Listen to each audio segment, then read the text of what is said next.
With the Premier League season fast approaching, we're going to be going over 3 different tactics that Enzo Maresca could use this season in today's video. So the first team that we're going to speak about, the first tactic that we'll speak about is one that everybody's going to be aware of, and it is, of course, inverting a fullback. And this one doesn't need as much explanation because everybody knows what this entails.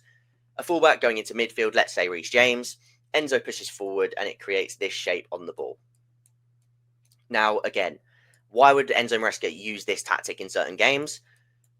Firstly, he gets to have his 2 pocket players whilst not sort of compromising having 2 direct outlet wingers. Now, against certain teams where you really want to use the wings as your main sort of area to exploit a team, I do think we'll continue to see a fullback in the middle of the pitch. It provides that steady 3-2 base that we've come to fruition with. And it is good for protecting the middle of the pitch in transition, having that 3-2 with strong pivot in place rather than it being Enzo a bit deeper, which we'll speak about later. For me, the biggest part of this is having your 2 1v1 wingers. As I said, it's very important in certain games to be able to get those 1v1 isolations because that may be your best bet of creating chances. So in certain games where Maresca wants to do that, we'll see the inverted fullback. I'm still sure we'll see that a lot this season. And yes, you can do that with Reece. You can do that with Cucurella at points. Hato technically can. Again, I've said why I'm maybe a little bit skeptical on using him in that area of all because of his sort of one-footedness. And Gusto, again, in my opinion, he can do it very well. But you've seen if he's off of confidence, then his passing can let him down at times, which can lead to chances. So James and Cucurella are probably your more steady options for the inverted role next season. But it is definitely something I think we're going to continue to see used for those reasons, especially with the 1v1 wingers. Now, the second, of course, and also just speaking about the inverted fullback, as we did last season, this could also be in the pocket. So let's say Lavia is starting instead of Enzo, then instead it could even be, now this could be any shape. This could be Palmer here and Cucurella up in here. This could be Palmer over on this side with James in here. But of course, it could also lead to this. This maybe works a bit better with Gusto because you're then using Gusto's sort of ability and mobility to counter press all these areas. And yeah, use that sort of energy that he's got in the pocket, which I still think is a very good way to play, especially if you're trying to sustain pressure and block teams in. I think having a fullback in these areas is, I really like it because I think that these are players that are built to defend. They have the mindset to defend and they're intense, especially when Cucurella is up in these areas. You can win the ball back and create chances from winning the ball back from counter pressing. So much easier with the likes of Gusto and Cucurella inside the pitch rather than your Palmers, your Enzos, etc. So that's one way of playing the inverted fullback, which we know. The second way, which is going to see a lot more this season, is, of course, the overlapping fullback. So let's really quickly move. Let's say Palmer plays on the right in this game. So let's say Gusto's playing instead of Reece. Yes, this could be Reece, but let's see how his body handles it. So that's your 4. Again, let's say Casado and Enzo. Just keep losing players there. Enzo.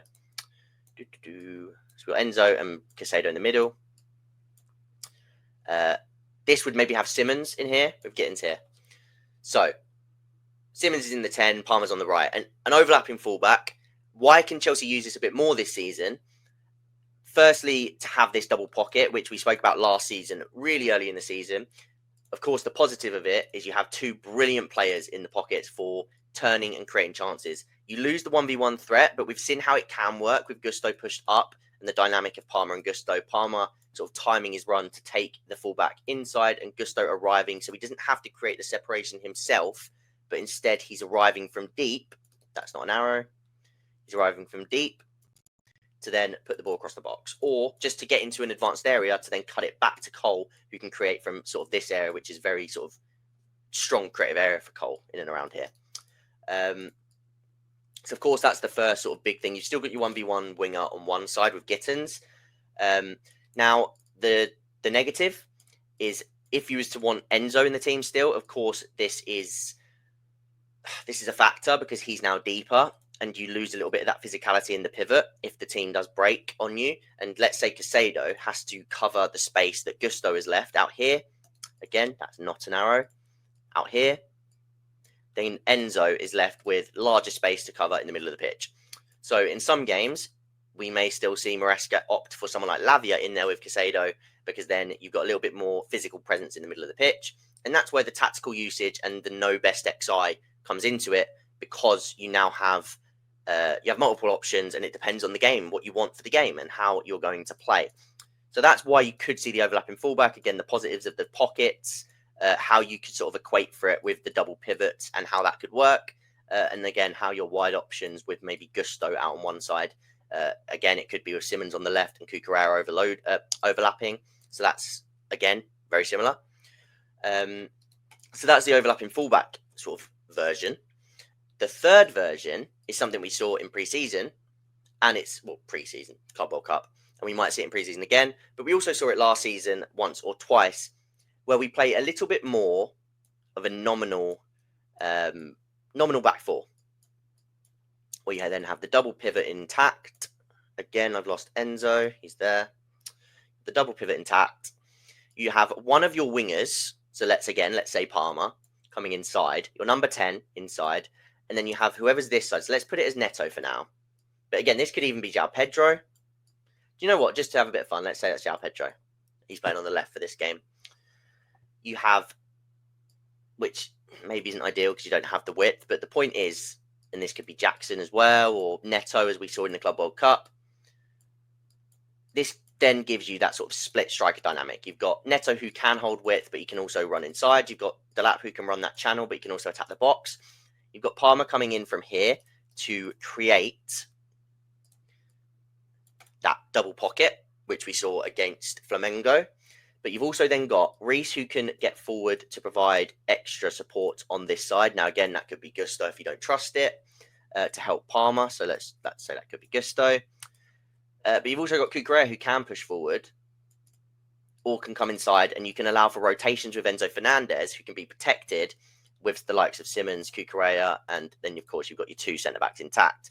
Now, what this allows for is that you've got your split strikers, but you've got fullbacks who can make their movements rather than sort of being pre-decided. The fullbacks' movements depend more on how the attack sort of goes. If that ball goes into Palmer, that's a trigger for Gusto to attack that space. Whereas, for example, if Palmer drifts wide, that's a trigger for Gusto can attack this space. So there's a little bit more versatility on when they attack, because they're starting from deeper. They can see the pitch, and the movements ahead of them with these sort of like, let's say these four attackers here, can dictate what movements these fullbacks make. So sort of playing that 4-2-2, which can become a lot of different formations on the fly, could be something that we use against certain teams, especially teams that press man for man, so that you get the chance to sort of pin both centre-backs at times with two strikers and give these two in the middle a lot of freedom, with the two fullbacks offering as support. So that's the third and final aspect of what you could see next season from Enzo Maresca, with the inverted fullback, the overlapping fullback, and then the usage of nominal fullbacks.